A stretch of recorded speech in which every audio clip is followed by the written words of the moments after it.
to our LPFM webinar. I know we're a few minutes delayed, so sorry for the delay, and again, thank you for joining us.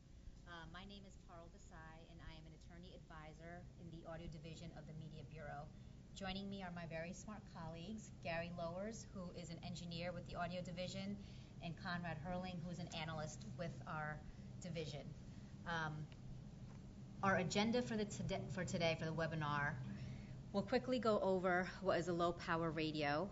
We'll also discuss the LPFM channel finder, and we'll go through how to use the LPFM channel finder to find out if there is a frequency available in your community. We'll also go through how to create a CDBS account, which you'll need to electronically file your application. Next, we'll go through the form itself, Form 318, which is the LPFM construction permit application. We'll also, at the end, talk about what happens once the application window closes, and then finally, we'll take as many questions as we can today, and you can send your questions to lpfm@fcc.gov, or if you're using Twitter, hashtag LPFM questions. So first, I'll turn this over to Gary, who will walk you through the LPFM channel finder. Thank you, Parul. I'm going to direct everybody to the channel finder through the FCC's main website, fcc.gov. From the home page, if you simply type in the address bar at the end of the slash LPFM, and that will take you to the FCC's low power FM web page, and that has all the information that you would need to find out about the LPFM service. But specifically, what I'm doing is going to scroll down to the channel finder. Click on that link, and it takes us to the channel finder page and some introductory information. The channel finder uses your location, your proposed location of your new station, and we need to type in the coordinates and latitude and longitude in degrees, minutes, and seconds. And as it says on the above the coordinate boxes, the coordinates have to be in NAD 27. And if you determine your coordinates by other means, you need to convert that to NAD 27, because that's what we use for broadcast work. And there's many ways to convert. In fact, there are some converters in the going back to the FCC website and use tools and go to radio tools, and we have all kinds of converters there. I'm going to start with the first example of using the channel finder at the station and in Prescott, Arizona, and I'm going to type in the coordinates.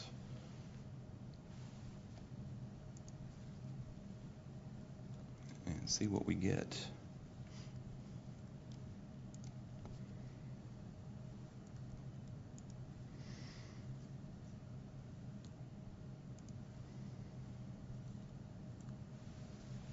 And I'm going to leave the defaults. We have some defaults further down in this program. I'm going to leave them as they are and just run the program. And the result comes up as passed and a little green dot. And what we see here is two channels that look like they meet the spacing requirements for an LPFM station at this location. And this is something you can take as initial information. We don't recommend that you take this and say these are the channels that I can use, that I have. That there should be some more investigation to see if these channels are suitable for the location, and that would require a little bit more engineering study. And the next thing I'm going to do is I'm going to do three analysis here, three channel finders. The first one found us some channels. The next two are going to be no channels found, and then we have a conditional situation where there could be channels available. The next location I'm doing is generally in Huber Heights, Ohio, it looks like, and I'm going to put in those coordinates.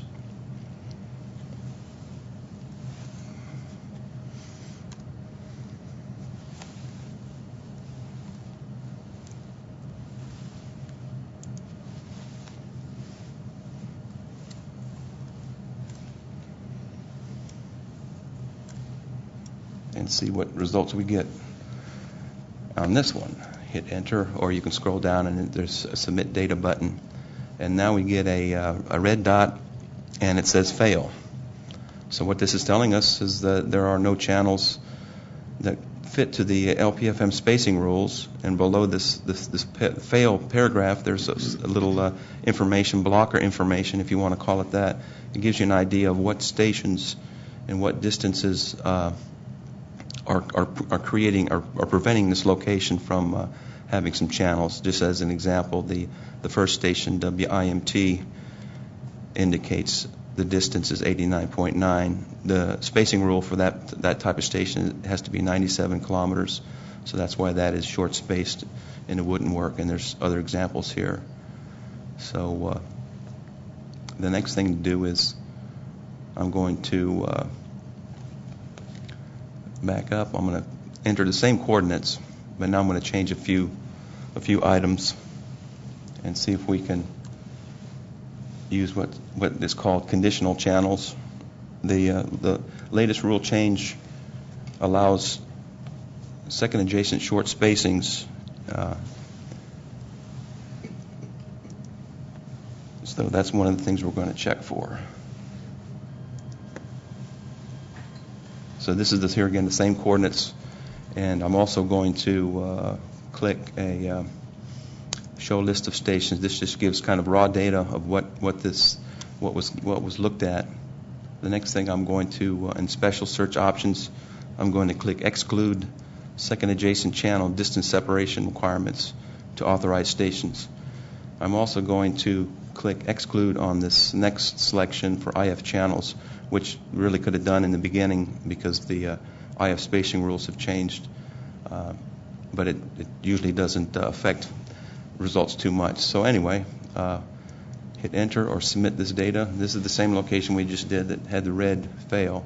Now we get a yellow conditional, and it looks like there's one channel 282.104.3, that could be used, and the reason it comes up on this conditional analysis is that it's short spaced to a station, and in order to use this channel, you would have to submit an engineering exhibit or showing with your application, and you would have to demonstrate that there's no interference to the station.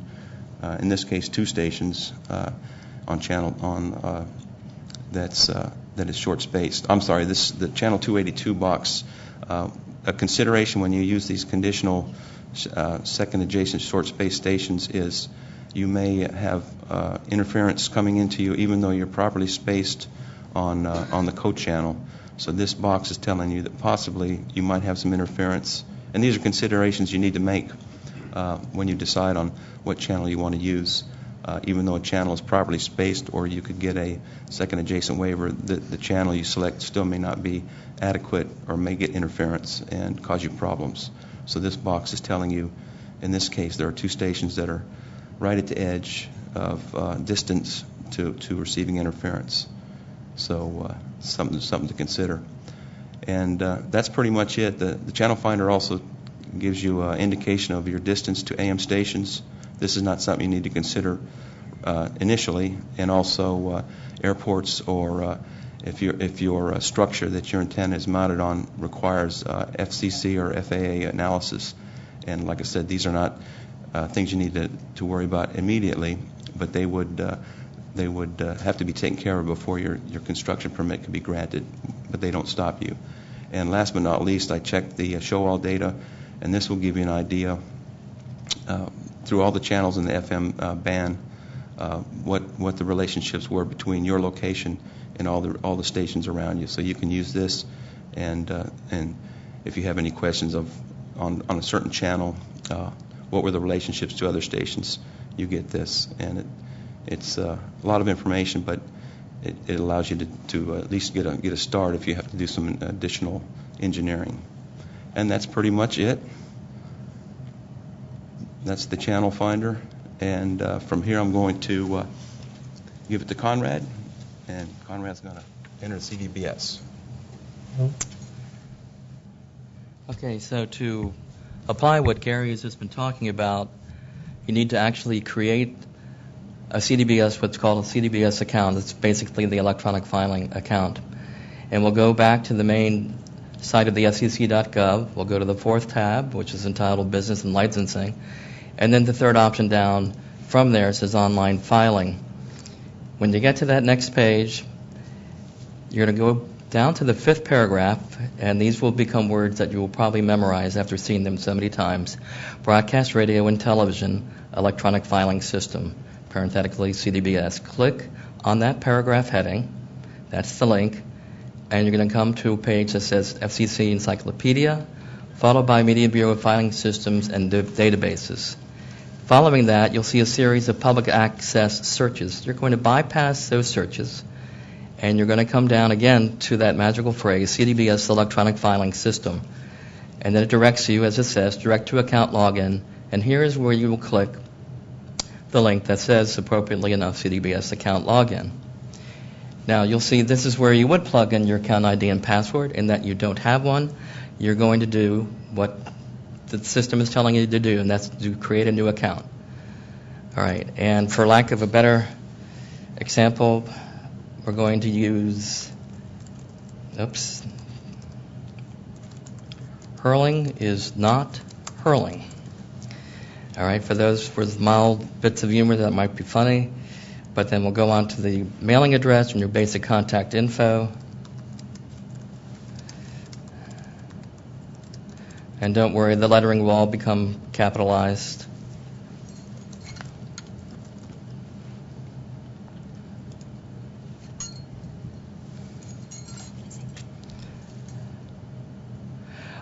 It's really important to note also, when you're going about this process, and remember this is fundamental, that low-power FM radio operators, stations, licensees are not individuals. They are nonprofit entities. They are not individuals.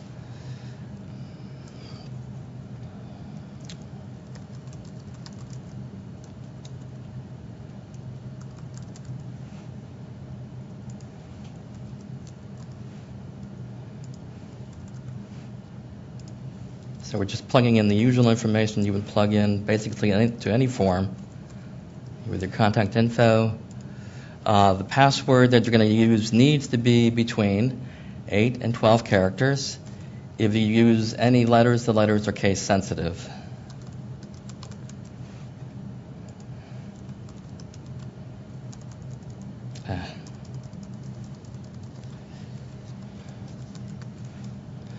After you do that, then we'll create the account, and you'll see that it has created an account number. Store this number. Make sure you can easily access it, because there will be times that you'll be breaking up this process and you need to take a break. You need to be able to get back to this very important information. This is the newly created account ID, your electronic filing account. So we're going to save that for the purpose of this demonstration, then continue, and then we will be back to the login page. Then we're going to plug in that newly created account number and the password that you have created, and then log in. And that's going to take you to what's called the main menu page.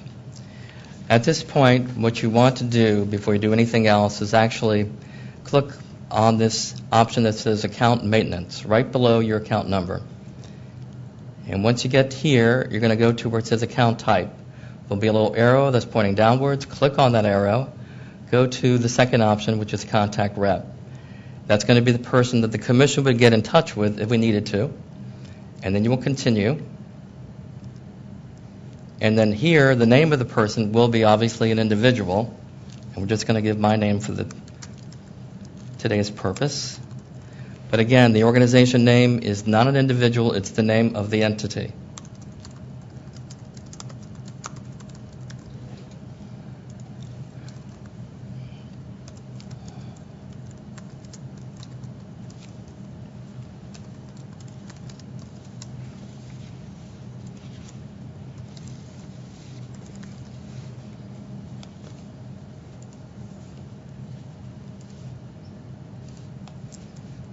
Then your email address.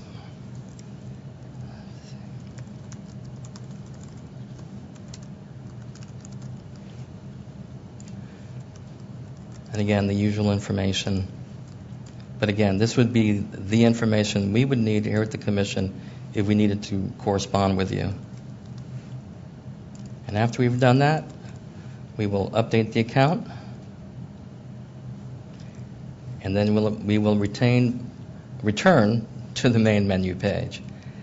All right, now at this point, we're going to slide down to the title of the form for the low power FM radio, and that's FCC Form 318.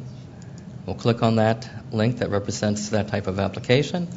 We'll just call this, for today's purpose, of Form 318, or we'll call it LPFM, and we're going to use Gary's first example of Prescott, Arizona.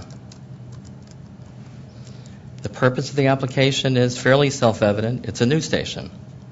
So we'll click there, and then from here we'll enter.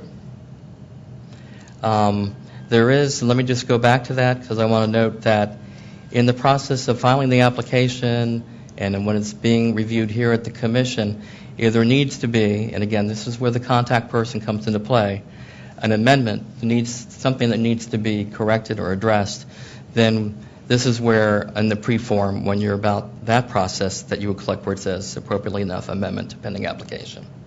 So that's enter. And it should pull up a lot of the information, if not all the information we've just plugged in. So we have the name of the applicant. It's for a new station. We're going to plug in the name of the community that's being applied for, which is Prescott, Arizona.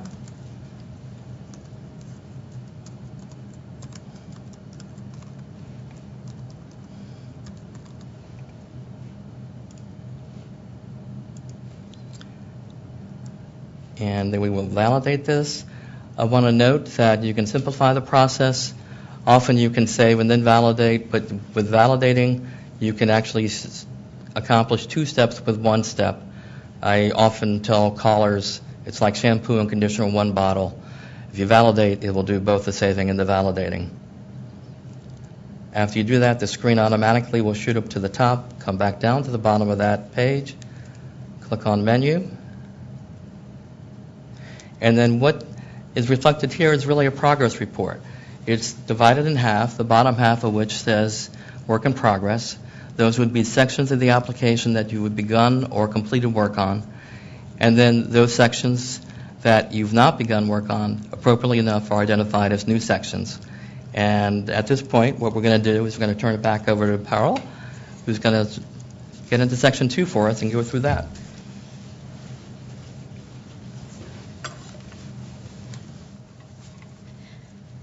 Thanks, Conrad. You're welcome.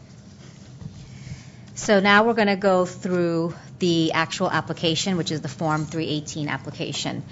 So Section 2 deals with the legal questions, and the first question is a certification question, and this is basically to ensure that the applicant has answered all the questions based on the instructions and the worksheets, and so we highly recommend that you also look at the instructions to the application when filling this out. And this is especially important because our review of the application and the licensing is based on the applicant's accurately answering the questions and the reliability of your certification. So please do read the forms and the instructions to the form, and we'll mark yes for our purposes here that we are certifying. The next question is regarding eligibility, and in this question, you are certifying that you are eligible to own and operate an LPFM station. Just check the one box that applies to you, and you'll check no for the other boxes. In the case where you do mark yes, you will have to provide an explanatory exhibit. So I'll just quickly go over your 3 options. A is a nonprofit educational organization, in which case you have to have an educational goal or purpose, and you'll be using the station to provide programming to further your educational purpose. As Conrad mentioned earlier, individuals cannot qualify as an organizational applicant. Another question that we often get is whether or not you have to be a 501c3. And the answer is no, you do not have to be a 501c3. As long as you're organized as a nonprofit educational institution, corporation, or entity under your state's laws, you are eligible to apply for an LPFM license. For our purposes, we will mark yes for this option. And our exhibit for this would provide detailed descriptions of the nature of our programming that we'll provide. We'll also have to submit copies of the documents that establish our nonprofit status, such as corporate charters or articles of incorporation. This is important because if you do not provide this information, your application may be subject to dismissal. Another option to be eligible is if you are a tribe or a tribal organization.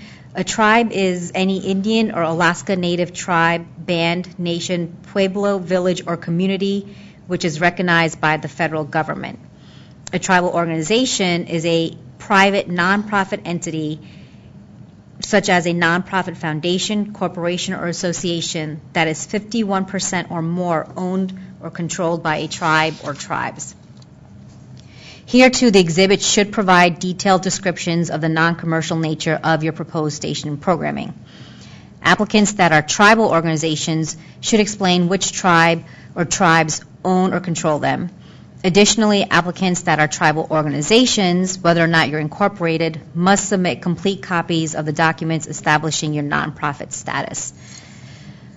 You could also be eligible if you're going to provide public safety radio service. Under this criteria, the applicant must not be organized for profit, must use the LPFM station for public safety purposes, and the services that you provide must not be made commercially available to the public. Applicants that are not non-government entities must submit copies of the documents establishing their nonprofit status. And so we'll mark no here. And not applicable for question 2C since we are not a public safety service.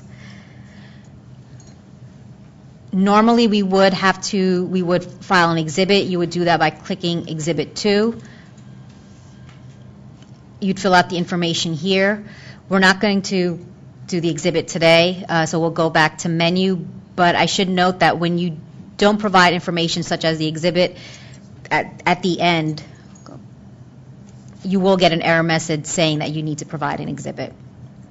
So next we'll go on to question 3, which is parties to the application.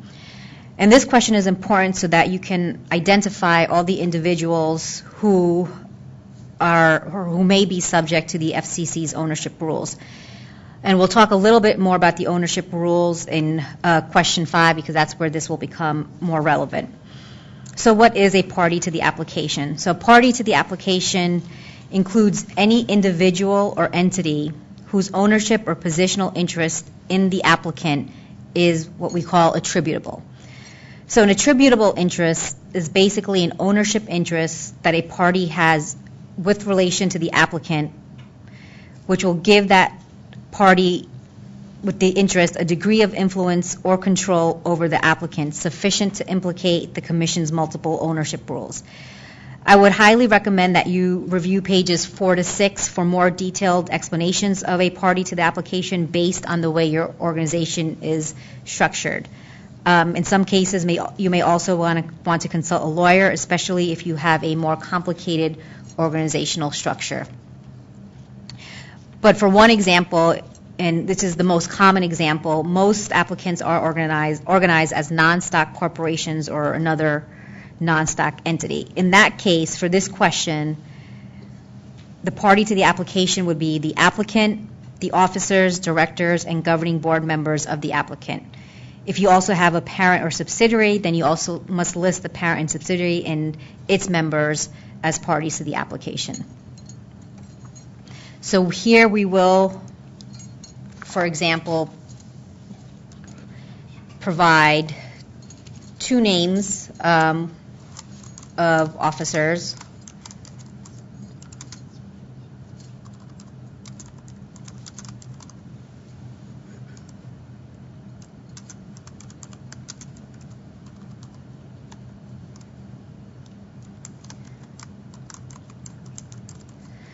So the percentage of votes, I'm going to write 50, but this is, it doesn't have to be equal amount of percentage of votes among all the members. It could be 75-25.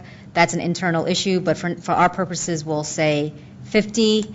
I think in many cases, there may not be any assets, and in our case, we don't have any assets, so we're going to type in 0. We'll hit validate. We're going to add one more officer as a party to the application, and we're going to hit add copy to do that.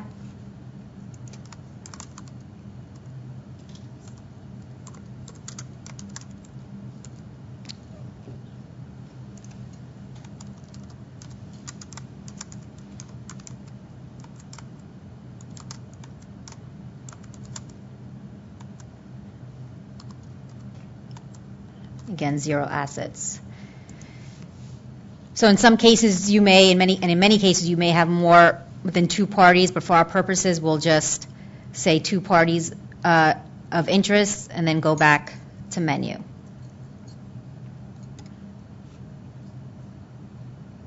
And we're still in, I'm sorry, we're still in the legal section. So we've entered a party's information, and in question 3B, you have to certify that any interests that you have not listed in section 3A are not attributable. For our purposes, we've listed every relevant person, so we're going to say not applicable. If you answer no, you will have to provide an exhibit and explain why those interests were not listed. So next we're going to go to community-based criteria. In this section you have to certify that you are local to be eligible for an LPFM application, so you must check yes to one of these certifications to be deemed a local applicant. These are pretty self-explanatory, so we'll just go with we are local in a top 50 market. Mark no for the others. So section 5 is regarding ownership interests. Question 5A is in reference to the ownership of other LPFM stations. The general rule is you can only own one LPFM station, but there are 2 exceptions. Tribes or tribal organizations can own up to 2 LPFM stations, while public safety entities are not limited in the number of LPFM stations that you can own. So we will certify here, yes, that we do not own any other LPFM station. Section 5B is in reference to ownership of other media interests, such as a full power radio station or a full power TV station or even a low power TV station. In general, the rules prohibit you from owning another media interest. There are some exceptions, however. So one exception is that you can own up to 2 FM translator stations under certain conditions. If you do own a translator, please review 47 CFR section 73.860B. You do have to meet certain conditions to be able to own a translator and an LPFM station. And additionally, as we just noted, a tribe or tribal organization can have 2 LPFM stations, so they are allowed to own up to 4 translator stations. So we here in 5B will certify that we do meet the rules, because we either don't own another media interest or you fall under the exception, the translator exception. There are a few more exceptions that we should go over. You can also certify yes in this question if you are an accredited school that has a non-student run full power broadcast station, as long as the LPFM station that you're applying for will be managed and operated by the students of the accredited school. If that applies to you, you can again answer yes in the certification. There's another 2 exceptions that are also relevant for this question. If you as an applicant or a party to the application does have an interest in another media outlet, such as, like we mentioned earlier, a full power station or a television station, the applicant or the party to the application can divest the interest prior to the LPFM beginning its operations. If you decide that you do fall under this exemption, you must mark no for the question, and you must provide an exhibit explaining the media interest that you hold and that you intend to divest that media interest. The final exception relevant to this question is if the applicant is a local chapter of a larger national organization, including schools. There are many applicants that are local school campuses that are part of a larger university. In that case, if your national organization, if the national organization owns a media interest, such as another broadcast station, the local chapter may apply for the LPFM license, but only if the local chapter is separately incorporated and has a distinct local presence and mission. If you're relying on this exemption, again, mark no, and you must file an exhibit explaining how you meet the exceptions for that. So those are so there are a number of exceptions, but for our purposes, we are going to certify yes that we do not own any other media interest. Section 5C is only relevant if you have immediate family members that may hold other broadcast interest. For this, please use worksheet number 1 that's available in the instructions to determine whether or not you have family members that, if you do have family members that hold media interest, and whether or not they comply with the FCC rules. For our purposes, we'll certify that we don't have any interest. And question D is also only relevant if there are non-party investors and creditors. This question is relevant if the applicant is an LLP or LLC that seeks to insulate its members from attribution, or the applicant has non-party investors such as creditors, and the investors have the capacity to influence decisions of the applicant. Again, please use worksheet 1 if this is relevant to you to ensure that you can certify yes. Section 6 deals with character issues. So this question only applies to those parties that are listed in question 3, and if those parties have previously applied for a broadcast license. If neither the applicant nor any party to the application has previously applied for a license, then check yes, and we'll check yes for our purposes. If, however, the response is no, you must submit an exhibit that includes an identification of the party who has had the interest in all the matters and issues that were involved. You should also fully explain why the unresolved character issue is not an impediment to the grant of the application. Question 7, adverse findings.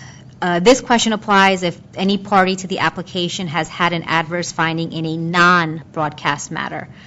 In responding to this question, you should consider any relevant adverse finding that occurred within the past 10 years.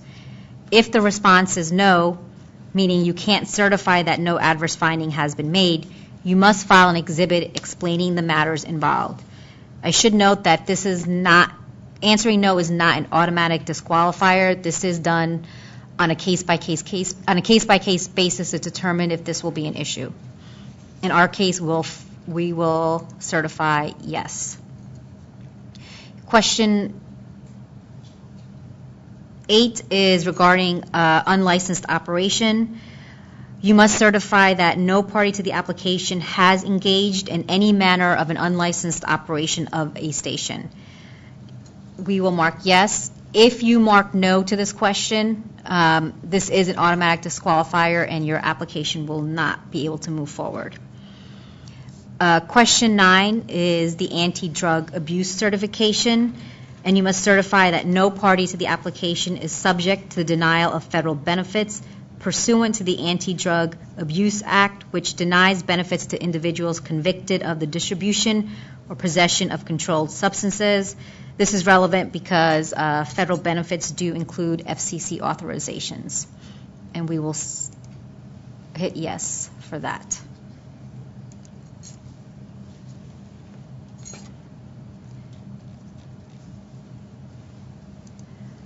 So the next section is point system factors.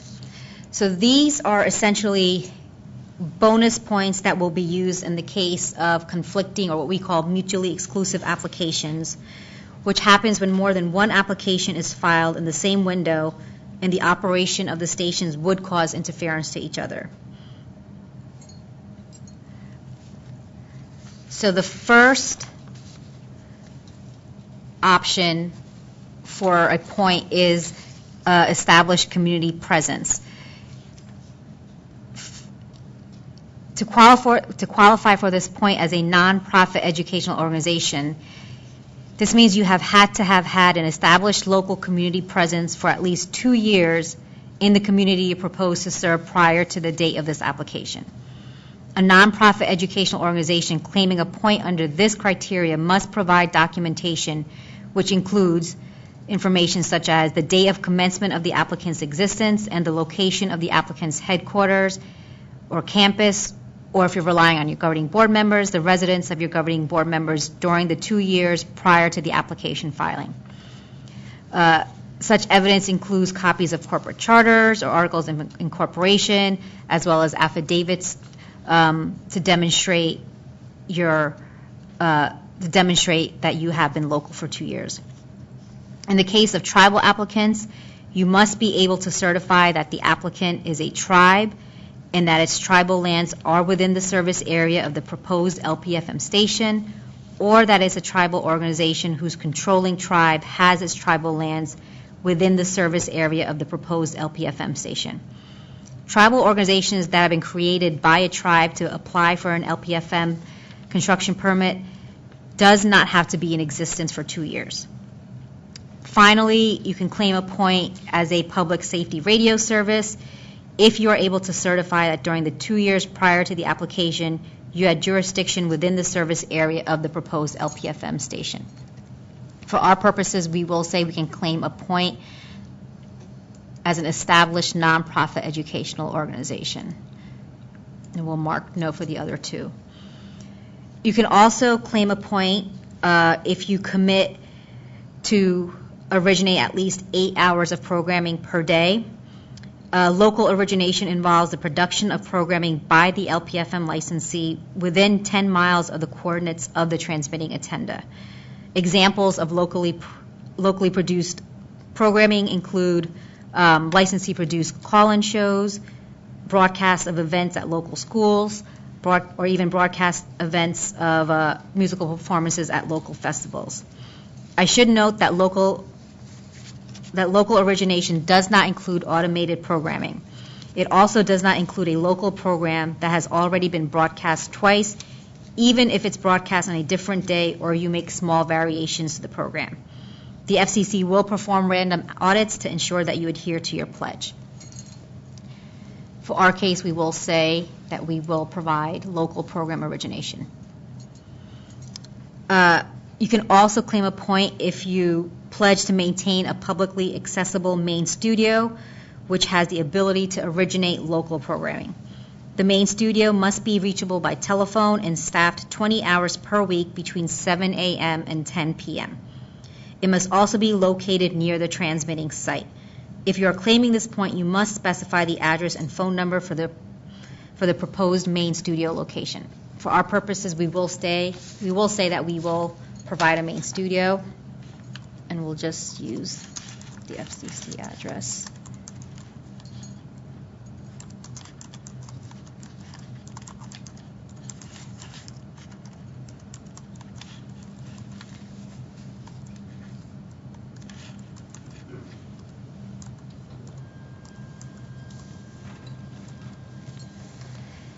You can also get another point if you pledge to both questions number 2 and 3. So if you are committing to local program origination and maintaining a main studio, you can check yes for number 4. For the diversity of ownership point, you must certify that no party to the application holds an attributable interest in any other broadcast station. So earlier in question 5, we did talk about attributable interest of parties to the application, and we noted that there were some exceptions. Those exceptions only apply to be eligible to apply for the LPFM stations. If you are using one of those exceptions, you cannot qualify for the diversity of ownership point. This point is only applicable if no party to the application has an attributable interest in another broadcast station. For our purposes, we'll say yes. Finally, you can qualify for an additional point if you are a tribe that is proposing to locate the transmitting antenna of the tribal land, or a tribal organization proposing to locate the transmitting antenna site on the tribal land. So the transmitting antenna has to be on the tribal land. And we'll mark no for our purposes here. I should note that you should make sure that that all these questions are answered,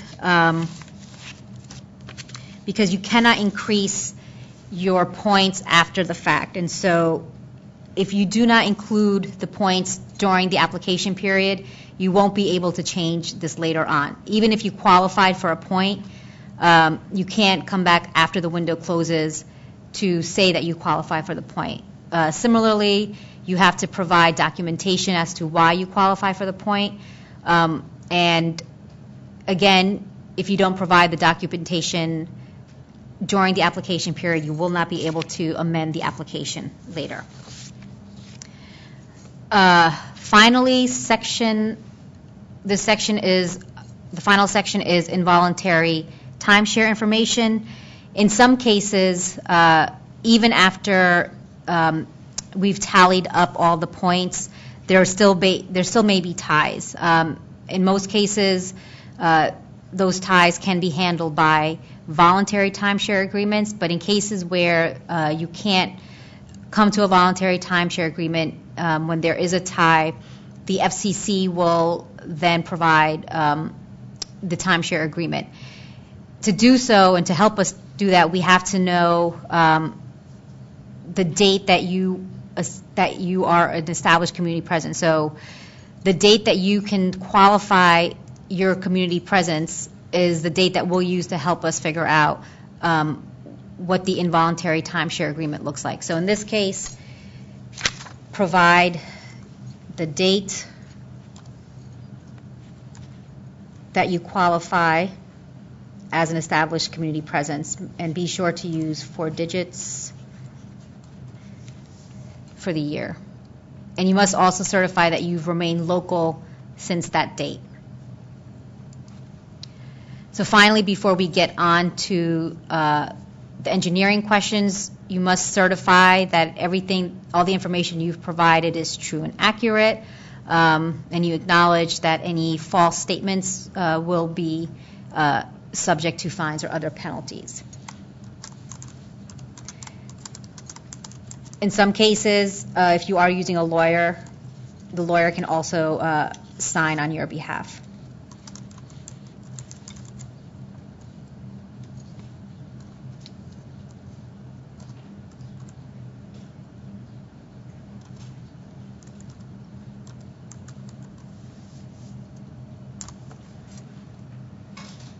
So we'll hit validate.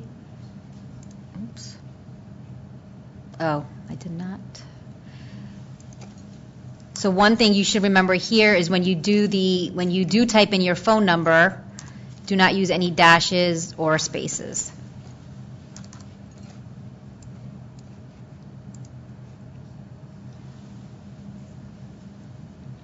And now I'll turn it over to Gary, who will take you through the engineering portion. Thank you very much. As you can see, the work in progress area, as we go back through these sections of pages, shows what we've done. So the last thing on the new section is the Section 6 LPFM engineering.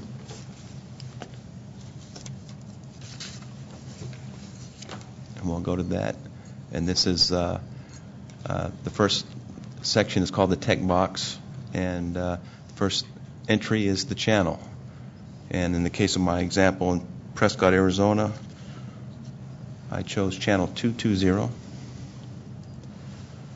Next will be the same as in the example, or your proposed station is your location coordinates in degrees, minutes, and seconds, and once again in the NAD 27 format.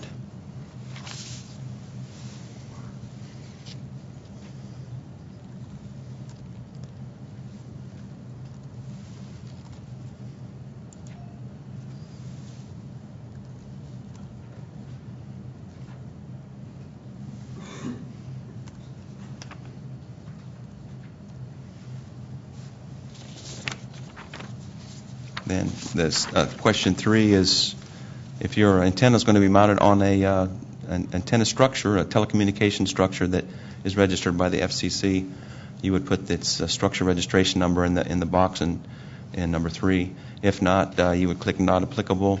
Or if you are building a structure and it's going to require FAA notification and resulting in FCC registration, you would click, if you have sent this to the FAA for their aeronautical study, you would click notification. In our case, we're not on a registered structure, so not applicable. The next selection is antenna location site elevation above mean sea level. This is kind of important because this is where we derive your final transmit power and your height above average terrain. So it is the location, the ground level, if you will, at your site, and it is in meters. In this case, I'm going to put 20 meters. Selection 5 is overall tower height above ground. This is the tower height or the structure. It's the highest point of whatever you're mounting your antenna on. And if your antenna is not at the top, if your antenna is at the top, it would be 20. I mean, it would be, in this case, I'm going to make it 20 meters. And the next selection is height of your radiation center above ground, or the height of your antenna above ground. And if your antenna is not on top of the structure, it would be, if it is, it would be 20 meters. In this case, my antenna is 2 meters below the top of the structure, so I'll put in 18 meters. Selection 7 is power and height limitations. By checking yes, you're going to allow us to calculate based on the above information, and that selection has to be yes. If it's no, then it's not going to work. So yes has to be selected for this, and we take that's why the antenna ground level, antenna height is important for us to use to calculate your final station parameters. Then the certifications go to, as part of selecting your channel, you've kind of done the first one, the interference selection. That means you have a channel that doesn't produce any short spacings to other stations, with one exception. If you're using the second adjacent channel waiver procedures, you would select no on this and then give us an exhibit, and the exhibit would show a demonstration of no interference. But normally you would select yes on this. And the next selection is interference to translator or booster input signals. Another certification, and based on engineering work you've done to see if there are any translators in the area of your station, your proposed station, and that you're not interfering with them, or with in this case, more specifically with the input signal to the translator. And the three selections here, yes, no, and not applicable, would be typical. Would be not applicable. If you select no, and that you are interfering, or it looks like you're interfering, you would select no, and give us an exhibit. Press an exhibit. Also, if you select yes, yes means you're saying there's a translator in the area, but we are not interfering with it. So even with yes, you would have to submit an exhibit. So typical would be not applicable. Next selection, channel TV6 interference.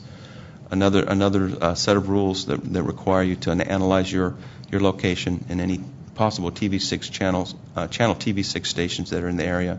There are distance requirements to those stations, and if you comply to that, you click not applicable also. Similar to the question before, if there's no or yes, you would give us an exhibit and tell us why there's no interference, and or yes, if there is a TV station there but you're not interfering. Selection 10 is the National Environmental Policy Act. This relates to multiple environmental concerns, and the worksheets in the instructions for the Form 318. There are not worksheets for the general environmental selections or the RF exposure selections. So the Form 301 broadcast application contains contains those worksheets, and the specifically for the low power FM stations, we're working on a RF exposure worksheet, which will be out shortly to assist. The worksheet for the RF issues on the Form 301 are quite extensive and go a little bit beyond what a low power applicant would need to do. So we'll be having those coming out, and using the worksheets or using a consultant that does this kind of work, you would certify that you comply to the National Environmental Policy Act. And if you don't, so you would select yes normally. If you don't, you select no, then the exhibit would be required, and that exhibit is what they call an environmental assessment, and that is something you would have to supply, which is a more detailed environmental review, and then we would take it from there. And then finally, similar to the certification in the legal section, the preparer certification is whoever certifies it's usually an engineer. It could be an engineer, but it could be the applicant. There's no requirement. And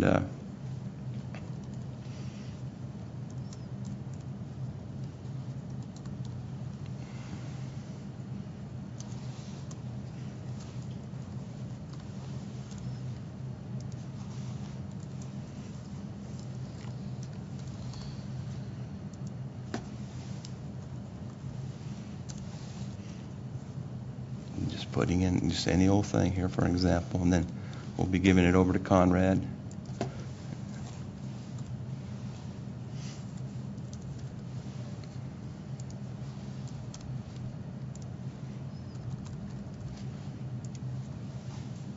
And once again, I think Perul did the telephone number is all the digits put together, no parentheses, dashes, or spaces, or else the sheet will it'll check and tell you that. So that's kind of a convention that the form needs. Email address is optional.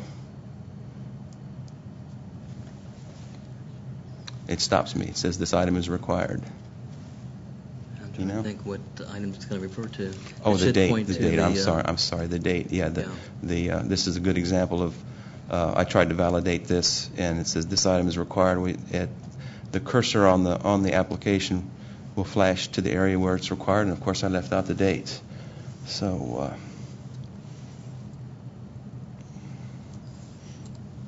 And then if I could just add, while Gary's doing that, that's the format that Gary's using.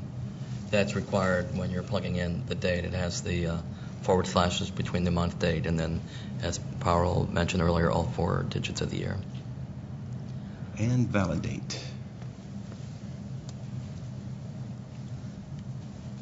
Validate. Go back to the bottom of this section, the engineering section. Click menu, and that takes us back to the main page, and Conrad will finish out the form for us.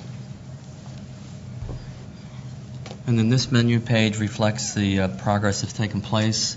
You'll see that each section of the application is identified in terms of its status as valid. That's a good sign.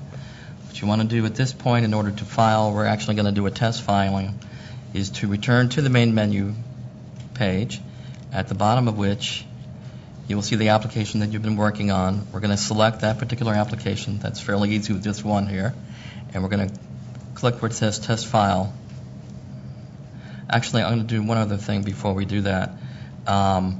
Just want to point out that if you want to, before you're either doing your test filing or filing itself, you can also go to where it says print form over here, print form. And what it will do, it will print out the entire form. Sometimes folks work better actually having a hard copy in front of them and so forth. And it gives you the entire form in one presentation. But we're going to go ahead and click where it does test file, and it will ask, are you sure you want to run the validation form? And we're going to say OK.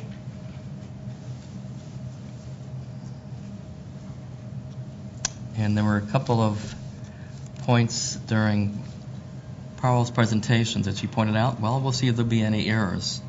The first item here is is making reference to the FCC registration number. The FCC registration number is established to keep track of payments, but it's also for verification purposes, and it's on that basis that non-commercial applicants, like the low-power applicants, are required to provide an FRN. It makes sure that the folks that are filing the application are indeed those very same folks. The next error message after that indicates low-power FM applications for new facilities, of which this is one, must be filed during an open window.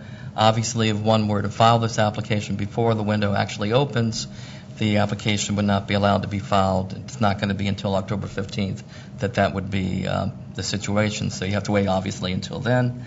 Section 2, question 2, if A or B is answered yes, exhibit must be submitted. I'm trying to recall what section, what the particular, well, actually what we can do, as I try to recall that, we can click on this little blue dot. It should take us back to that area. Again, that's section 2, question 2, and I think that was a question that Parl deliberately had answered that way, so that we wanted to do as a test whether or not that would trigger the error message. So you have to go back to that and then actually respond to that question similarly, and respond with an exhibit. And then section 3, question 1A, parallel to that, again, it's taking you back. Here's 1A, and exhibit 10 would need to be filled in. So, and in terms of the FRN, which is, it's a tedious process, but one can make reference to the low-power FM links that have already been identified. And I can't think of anything else at this point beyond.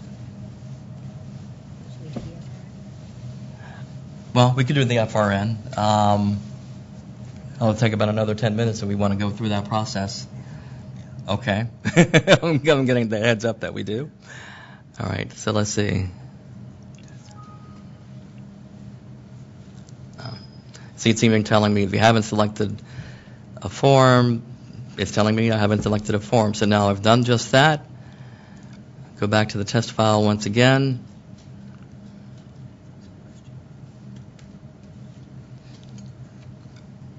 Let's click on the blue dot that represents the error message regarding the FRN. Again, that's short for FCC registration number. There's so many acronyms. But nonetheless, everyone needs to register and establish an FCC registration number. Let's see if we can do this quickly. And then I know we have a number of questions that have come in as well.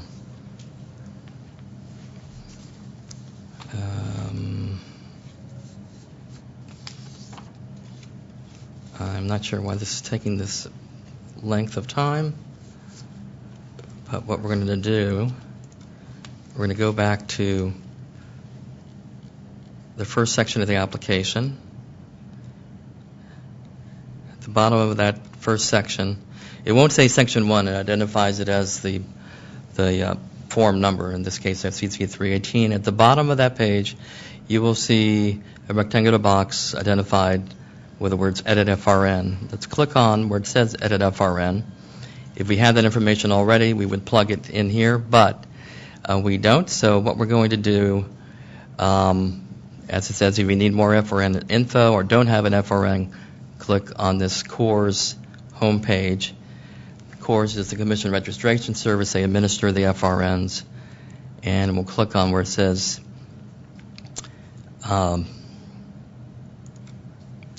register, okay. And then are you registering as a business or as an individual? In this case, again, we pointed out early in the process that you're not going to be filing this as an individual.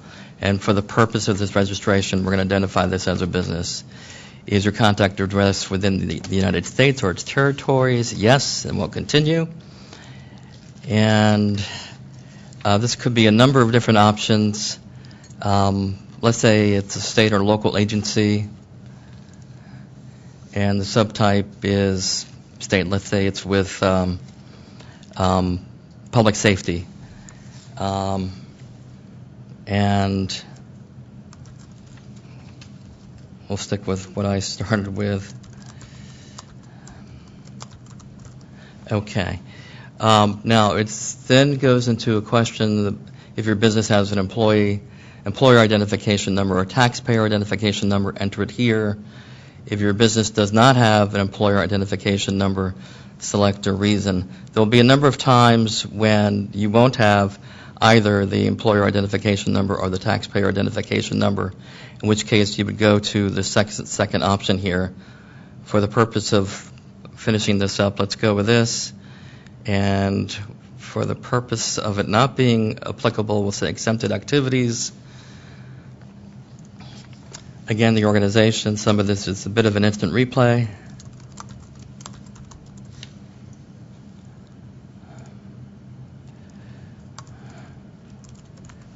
And we're all very power hungry, so we're all presidents. No. All right.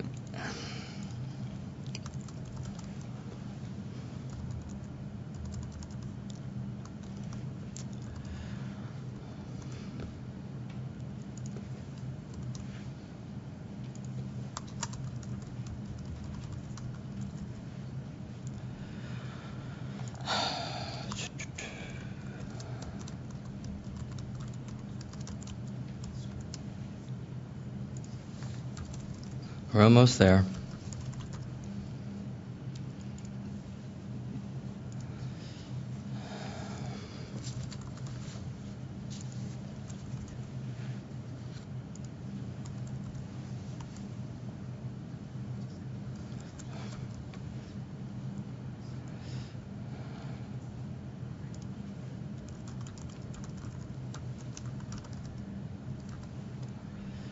All right, the password, it tells you basically what the parameters are. It's 6 to 15 characters. Again, case sensitive as it was in terms of setting up the password for the CDBS account number. And then it gives you a link for different suggestions. But generally, it will require at least one capital letter and one numeral.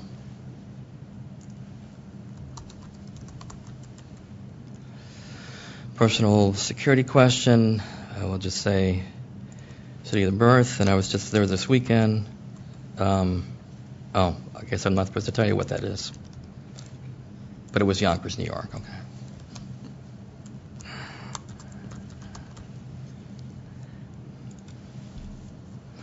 Okay, now what's happened is through the registration process, the FRN number has been established for you. Again, in some secure but accessible spot, preserve that so that, again, you can easily access that. Because anytime you file an application, when you amend an application with the low power application, you're going to need this FRN.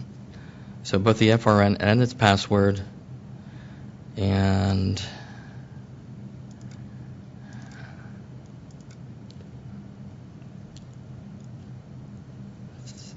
I'm just going to go back.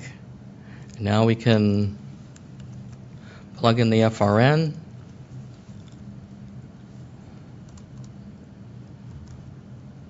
I have to remember the password.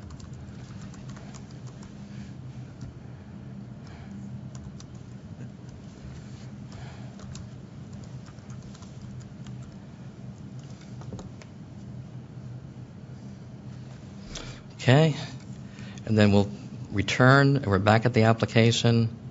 Again, we'll validate. The validating is parallel to the glue that keeps everything together. We'll click on menu, and then once again, after menu, we'll return to the main menu. We'll slide down, we'll select the application, and if nothing else, there'll be one fewer error message that's reflected, and that will be, there will not be the FRN error message that we got before. Once again, we'll say OK as to whether or not we want to proceed.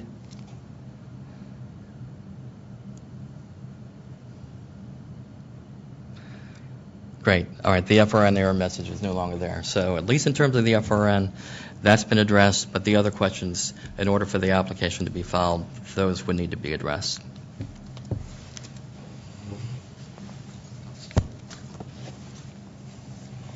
Thanks, Conrad. So we've gone through the application, and so what happens once you've filed the application, and what happens after the close of the filing window? So one thing I would point out is please try to apply early. You can right now fill out the application. You can't file it until the filing window.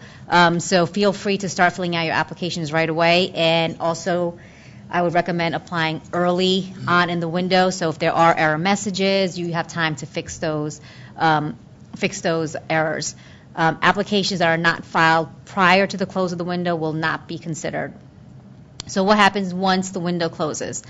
Applications that don't conflict with each other and they meet all other requirements will be processed within a few months from the filing. Conflicting applications will have an opportunity to propose a settlement, and that includes technical amendments that would allow you to get out of the conflict or move to another station or another area. If no settlement is proposed, the Bureau will use the point system to select among conflicting applications. And in cases where the point system results in a tie, the tied selectees will have an opportunity to first enter into a voluntary timeshare agreement. Otherwise, the Bureau itself will determine the hours of operation for each selectee in the group, and that's the involuntary timeshare agreement. So at this point, we'll take as many questions as we can. I should also point out the PowerPoint will be made available, which also has all the links or some of the helpful links for the application process, such as the public notice, direct link to the channel finder, a link to frequently asked questions, a direct link to CDBS, as well as Form 318. And now we will take some questions and answers, or we'll provide answers. And again, LPFM at fcc.gov or hashtag LPFM questions. So we're getting a lot of questions. I think we'll do as many as we can in the next half hour. Otherwise, we will respond individually or on Twitter to questions that we cannot get to today or questions that may need some more follow-up. So I guess I'll take one question. The one question we got was, what does it mean under the character section to have any adverse findings? Basically, this means if you've been found or convicted of a crime, that's an adverse finding. So essentially, if you have been convicted or found guilty of a crime, you would want to report that on your application. You want to take the next one? I have a question.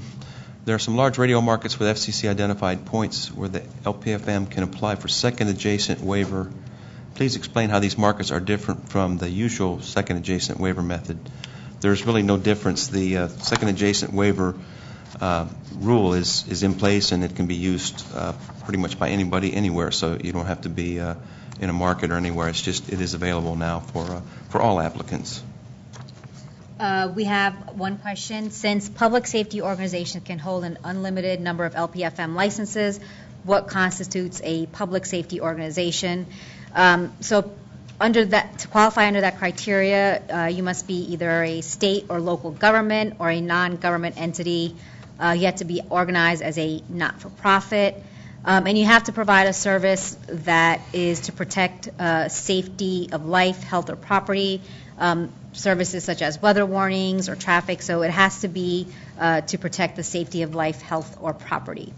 And you cannot commercially sell your services. Go ahead.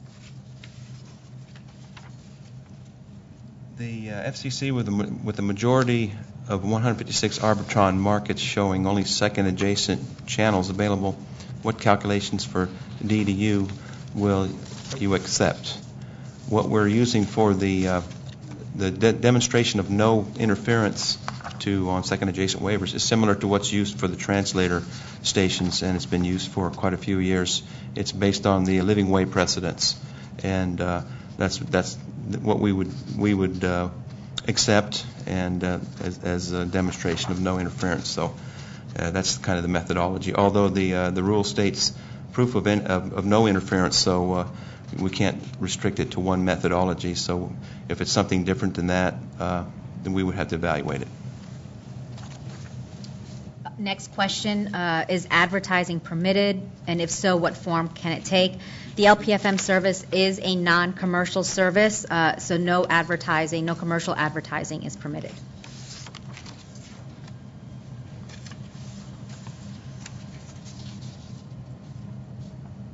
I didn't hear that question. I'm trying to listen to the questions too and do the other ones.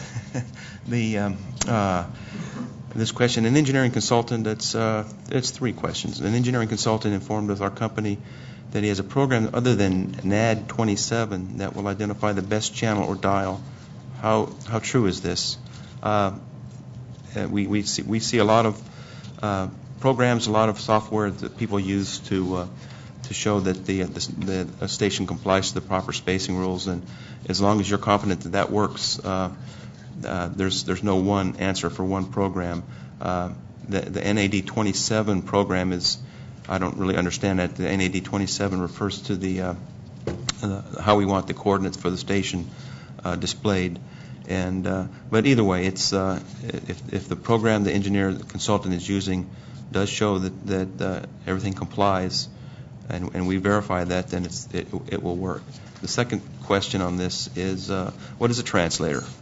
A translator is a station that retransmits the programming of another station, and it doesn't originate any programming.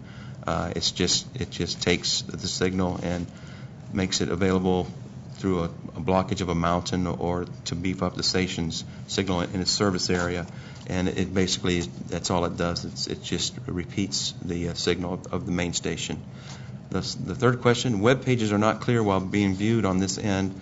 I agree, because I'm watching on our large monitors here, and it's partly because of the 318 form is kind of packed in, and it's gray colored, and we really don't have any control of that. The best thing I would recommend is to print out the PDF of the form and review the instructions in the form, because that's pretty much everything we've gone through today, and then replay this webinar with the form in your hand. That might help out, but I don't think we'll be able to make these forms any larger. All right, the next question is from Jerry Wayne Newson. He's a senior at Ferris State University. The question he raises is, how would registering for a low-power FM license apply to a university? I'm applying for Bulldog Radio, a registered student organization on campus. Thanks. I would imagine that the organization, Bulldog Radio, would need to coordinate and collaborate with either the university's communications department or with an appropriate administrative element within the university, so that you're doing this in concert with the university. There are some other aspects of this that I might, if Parl will be open to asking, because there was an area when you were going through the different legal aspects of the application where this comes into play as well.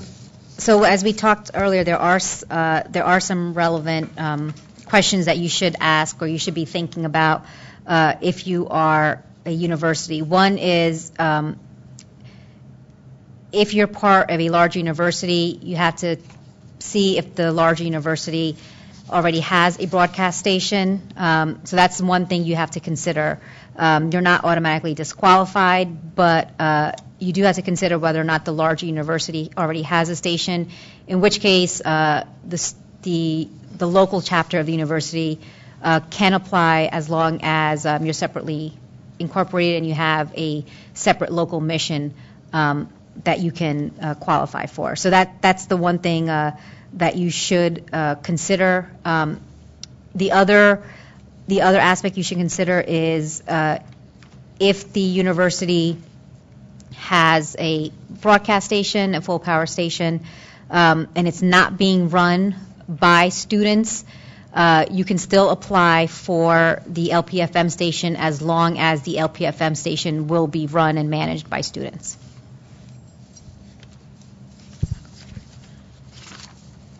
Conrad, you out? You got one? Yeah, I've got a couple of quickies.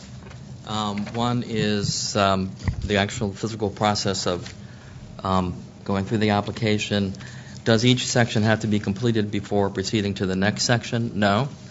But it's important that in making the transition from one section to the next, in order to assure yourself that you've retained the information you've plugged in, that you validate that respective section. While preparing the form, can you return or skip to each section to make changes?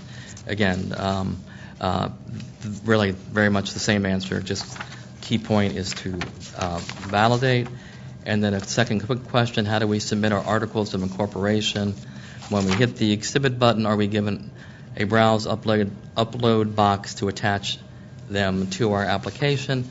Yes. When you want to submit, for example, the articles of incorporation, you need to scan that document, and in the process converting it to a PDF document. And when you are in that exhibit, there will be provided to you an opportunity for you to upload that attachment.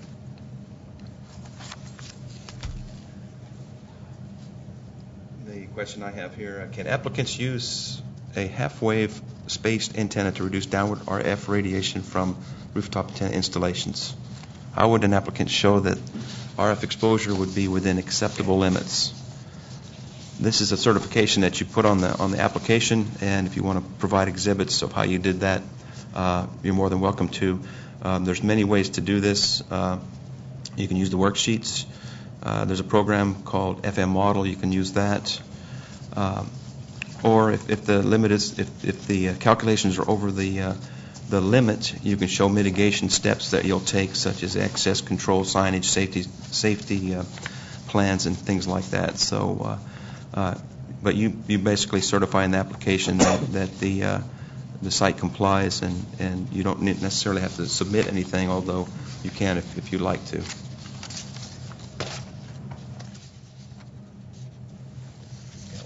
Yep. Next question.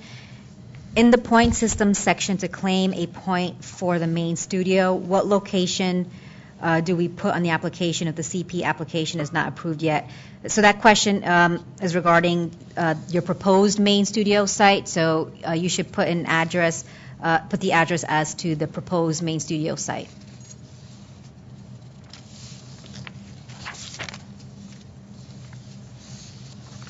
Did you want to talk about flood insurance? Okay, I could try it. I have a question. Let's see, the question, Section 6, LPFM, Question 10, National Environmental Policy Act, worksheets. Let me see a lot. The worksheets are in PDF. Oh, okay. Well, I think I answered that. When will a PDF version of worksheets 2 and 3 be available? Like I said, the Form 301, you can go there now and use the worksheets for the general environmental. The RF worksheet is available also, but it's quite a bit more complicated than what we would require. So we're working on a RF worksheet for the low power FM applicants, so stay tuned. And these worksheets are just that, they're worksheets. We don't require that they be attached to your application, and it's not even required that you retain them, but the fact that you certified that the environmental was okay, it would behoove you to maybe keep the work you've done, or if a consultant did it, keep a file.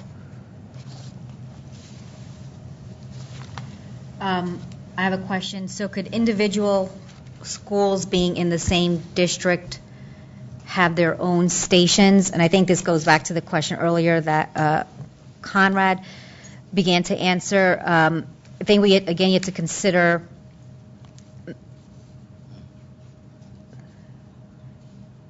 I think this question is related to if you're part of a larger organization, in which case the main thing you have to consider is whether or not you're separately incorporated and you have a separate mission from the national organization. And so I think that's what this question is referring to. If I haven't answered your question, you can respond back and we'll try to get back to you. But again, I think the relevant issue here is whether or not you're separately incorporated from the larger organization and you have a separate mission, separate local and distinct local mission from the national organization. I have a question.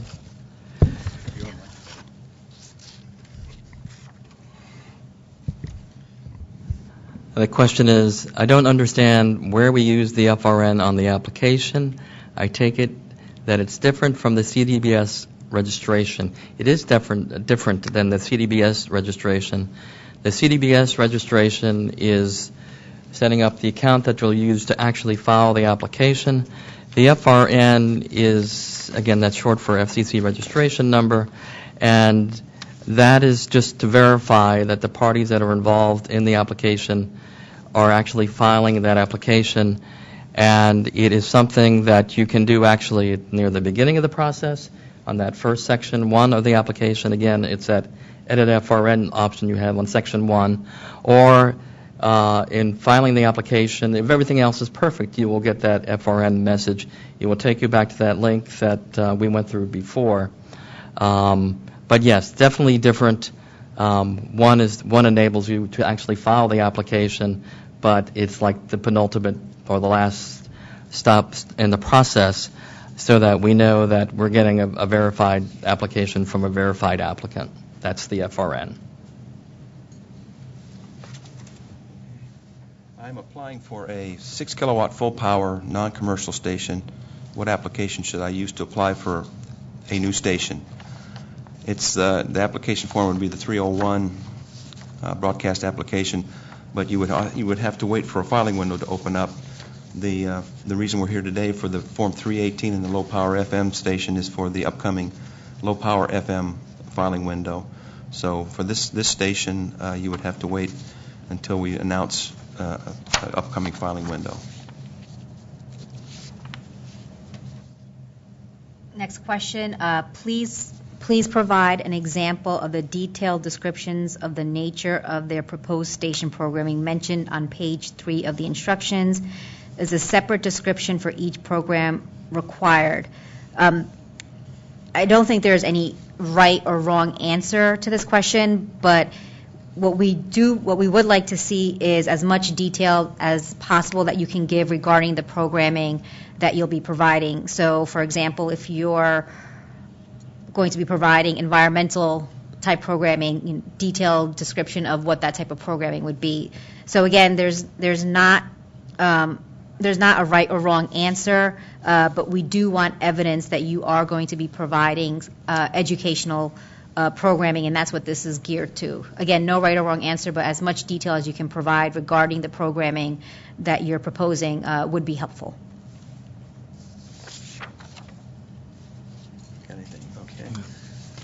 Okay.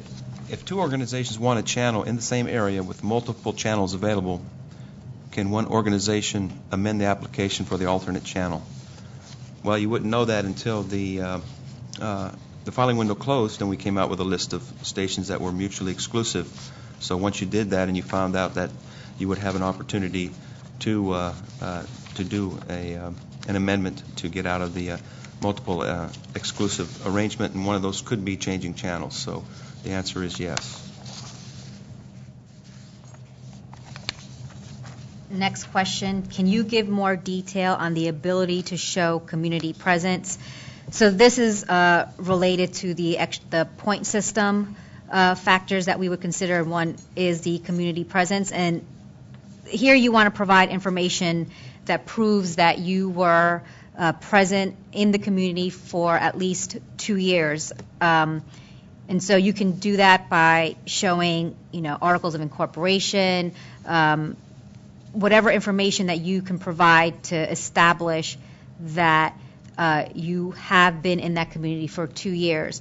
In some cases, you may be relying on the fact that you have board members who were local to that community for 2 years. In those cases, you can provide affidavits saying that they have been local for 2 years. So this is whatever information that you can provide that provides evidence that you have been local in the community for at least 2 years.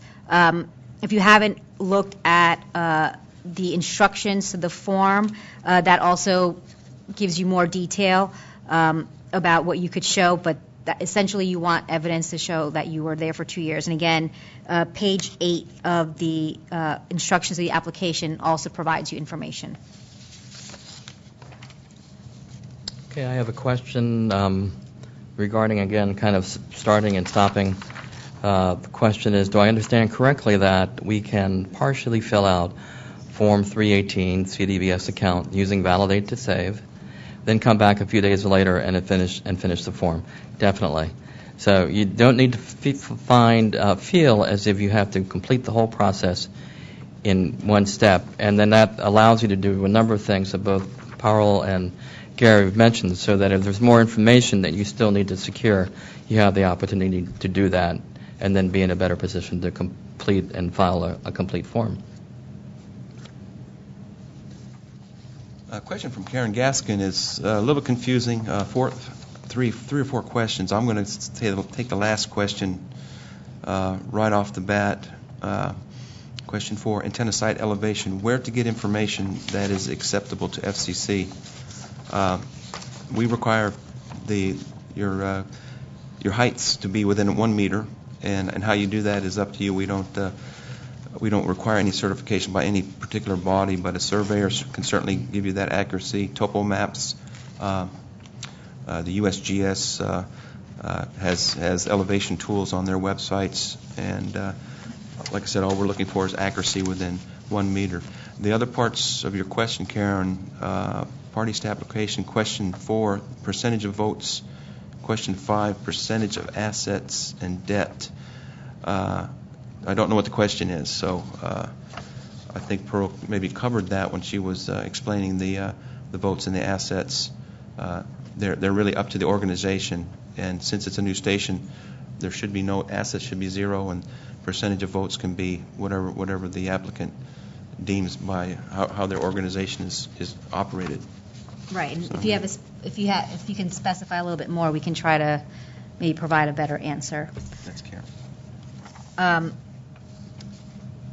Next question, if a person previously has been found to be operating a translator outside the FCC rules and has had an adverse finding, will that individual be prohibited from filing for an LPFM? I believe the answer is yes, you will be prohibited from filing for an LPFM. No? Does the question say translator? Translator. Or pirate station? It says translator. They wouldn't be prohibited. If they've been operating outside of the FCC rules. That would be an adverse findings exhibit that they would need to submit. Right. But there's no outright prohibition. Okay, so there is no outright prohibition. You will have to provide information about the adverse finding in. There is a question on the application that asks if there's been any adverse findings.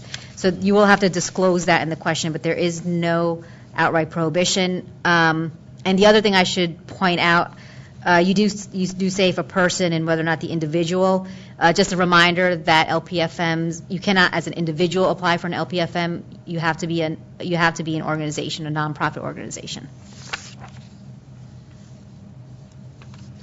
The Google Earth is a useful tool, but uses WGS 84 or 84 API datum.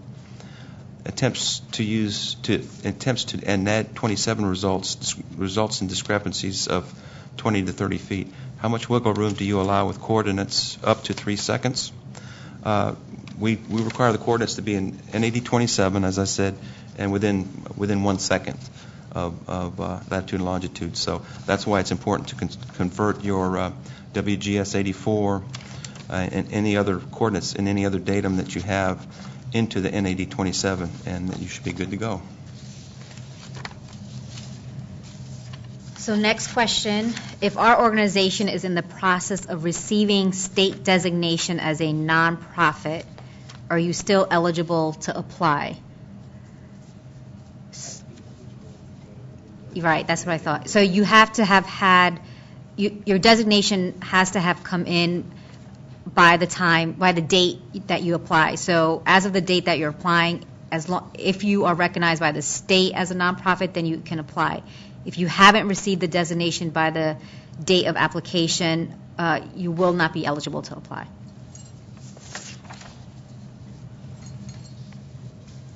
You got one comment? No, I don't at this Okay, time. I've got one. An antenna question. Is the height of antenna radiation center above ground level measured from the ground to the bottom of the antenna? No, it's from the ground to the center of the antenna. So if it's a single element antenna, you're going to still be the center. If it's a multiple antenna array, it would be in the middle of that array. So the answer is to the center.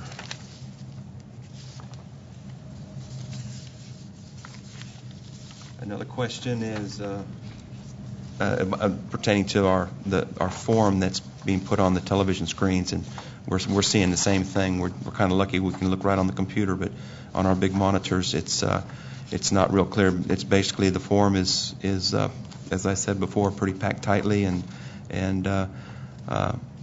the best thing to do is to look at the PDF of the form and go through this again, and I think you'll see it clearer. And also the instructions in the front of the form are very, very good to go through the sections also. Oh yeah, all the FCC forms can go the Media Bureau Forms page, and the quickest way I do it is go to Google and search Media Bureau Forms page. It's usually the first selection that comes up. You go to the Media Bureau Forms page and scroll down to whatever form you want, but in this case, we also have it on the links, on our helpful links on the PowerPoint presentation. And you find a Form 318, and to the right there's a link that says PDF, and click on the PDF, and that will bring up a nice, clear PDF version, which you can view on your screen, or you can print out, and that'll take care of that. Once again, we apologize for that. Just seems to be the characteristic of the form. It's not made for broadcast television. One quick thing. Go ahead, Conrad. Another helpful tool in terms of accessing both the instructions as well as the worksheet. If on the electronic form on the front page at the very bottom, there is a link that will take you right to both the instructions and the worksheet. Next question. For a local community applicant, must 50% of the board have to live near the headquarters of the nonprofit? So, I mean, there's a couple of ways that you could, and I think this is question 4, community-based criteria. If you are physically headquartered or have a campus within, for the top 50 urban markets, 10 miles of the transmitting antenna site, or 20 miles if you're outside of the top 50. If you're local because you're physically headquartered within the proper mileage of the transmitting antenna site, then you don't have to have the board members living near the headquarters of the nonprofit. On the other hand, if you are relying on the members of your board to qualify as a local applicant, then you have to have 75%. So it could be one or the other. It doesn't have to be both.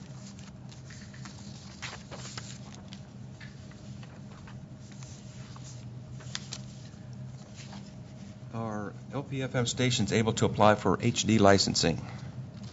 There's no restrictions that I know of, although the licensing does cost some money, so the traditional operating expense of a low-power stations may not allow that. So I would advise you to check with the licensing authority for HD radio and then make an economic decision. But there's no restrictions as far as we go. The station can do that. Can the station be run under a name which is different than the name used on the application? Can there be a station name? The answer is yes. The station can be run under a name which is different than the name used on the application. What is the difference between a low-power FM station and a full-power station used for non-commercial educational purposes? Operationally, there really isn't any difference. The only difference is that low-power station is restricted to 100 watts of effective radiated power at 30 meters of antenna height above average terrain. And there are a few other small differences, but a low-power FM station is considered a non-commercial educational station.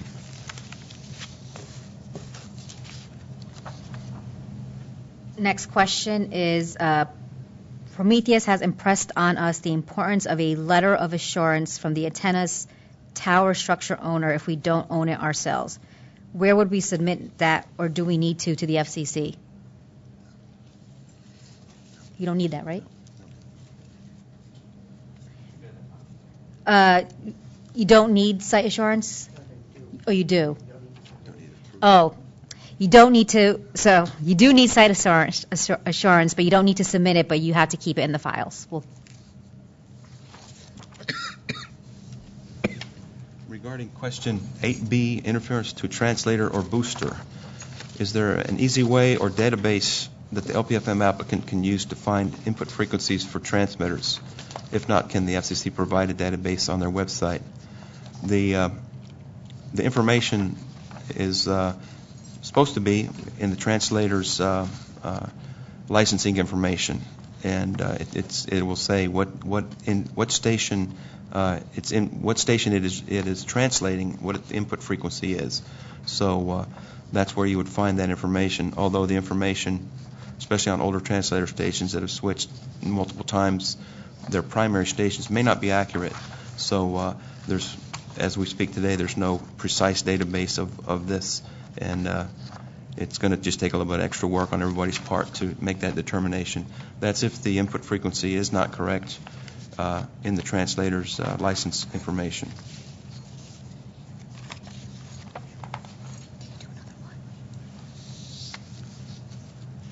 I can do another one, yes.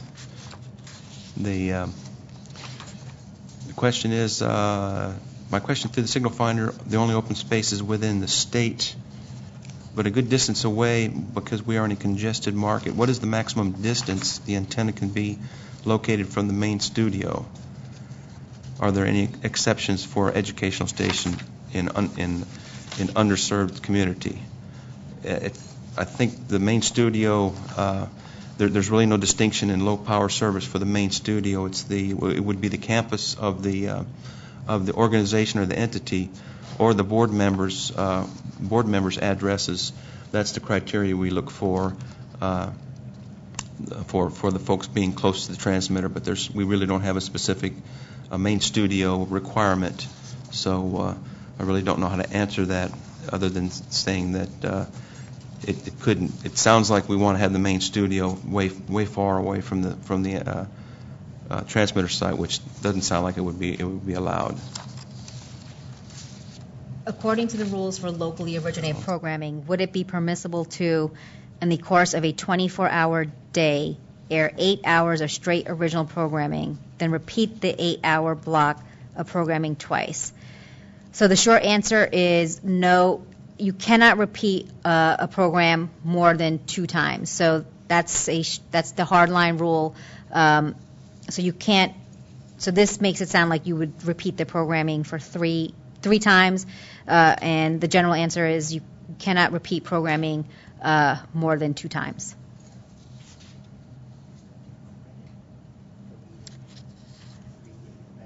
Right. So clarification. This is in relation to whether or not you can get a point for locally originated programming, and so you wouldn't be able to qualify for a point if you did, as suggested here, 8 hours of straight original programming for three times in a row. So this is in relation to whether or not you can qualify for the point. So while you can provide programming this way, you cannot qualify for the local program origination point. Okay. Our proposed site is next to a large bay, which is at sea level.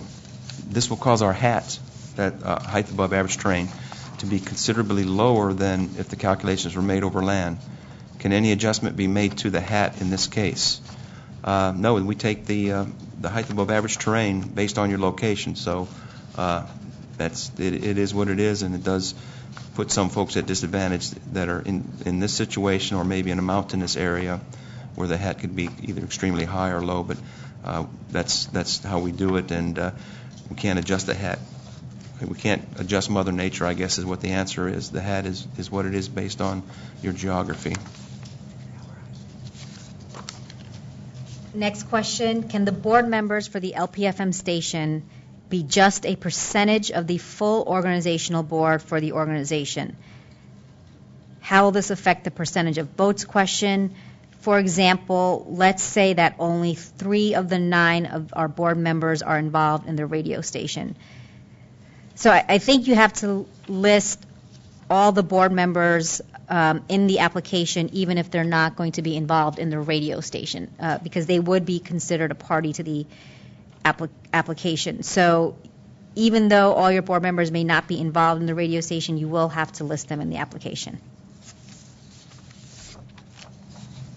You will be receiving hundreds of urban applications requiring second adjacent waivers. How does an applicant prove that its antenna is X meters from occupied buildings or 4-lane highways? What about churches with high cathedral ceilings, skyscrapers with only mechanical equipment on the top floor, and the overlap includes these spaces? That's when you submit your demonstration of no interference. That's the kind of particulars that, this would be a case by case. I can't answer one answer for every situation, so it sounds like we would look at your particular application, and if you say there's no interference and we agree, then that should work. When you get into situations like that, it's pretty much case by case. So my recommendation is to go ahead and submit it, and we'll take a look at it.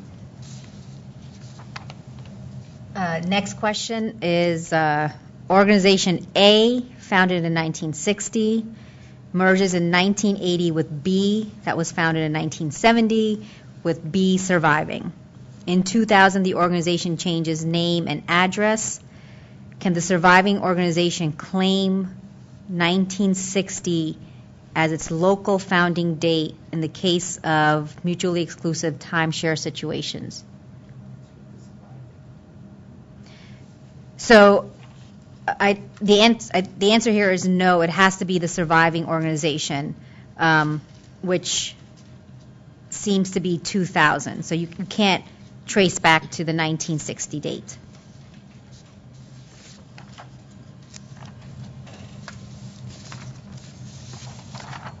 Are we able to input more than one location coordinate for the channel finder, and are we able to submit more than one dial on the application?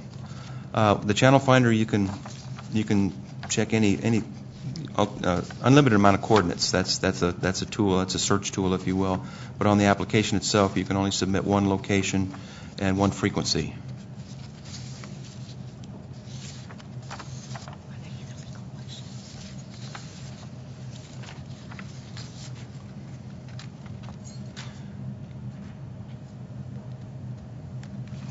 Maybe.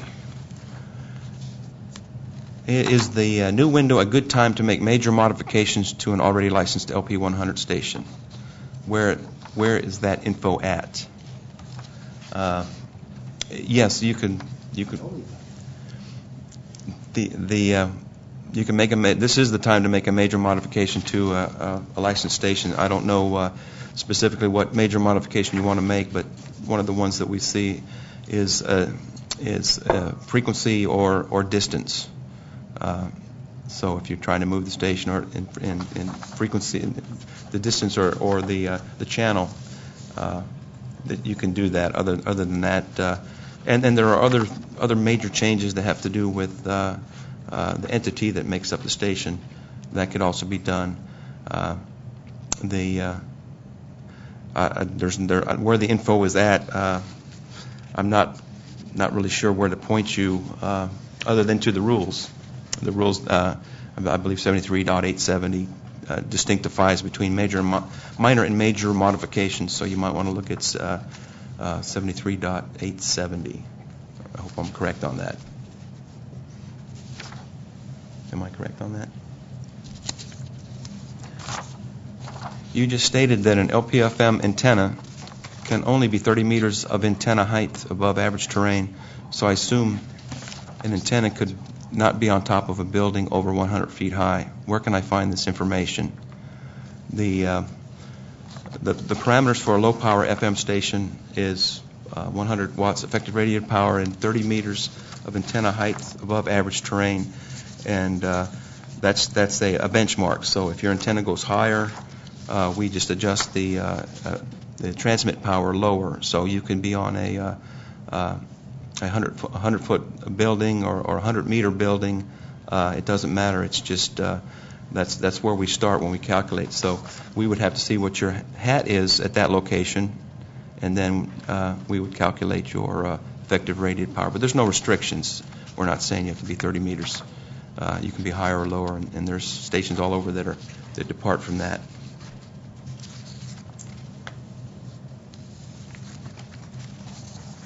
If a frequency is available for a given city, do the transmitter and studio have to be within the city limits?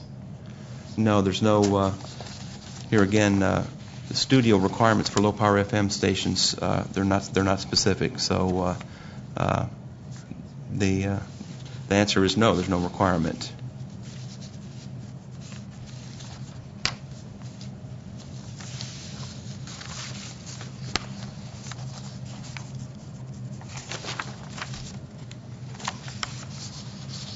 Okay, I'm going to do two more, and then we have to come to an end. We'll address everybody's questions, and even some of the ones that we addressed.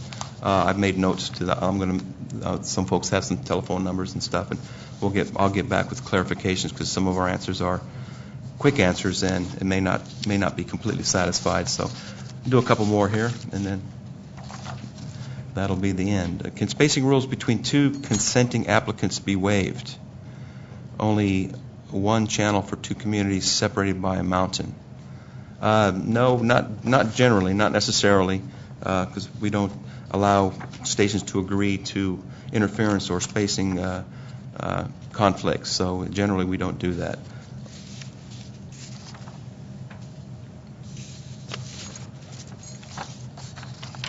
And I guess this will be the last one. Will this be the best one? Can you rent space in an antenna from a near building?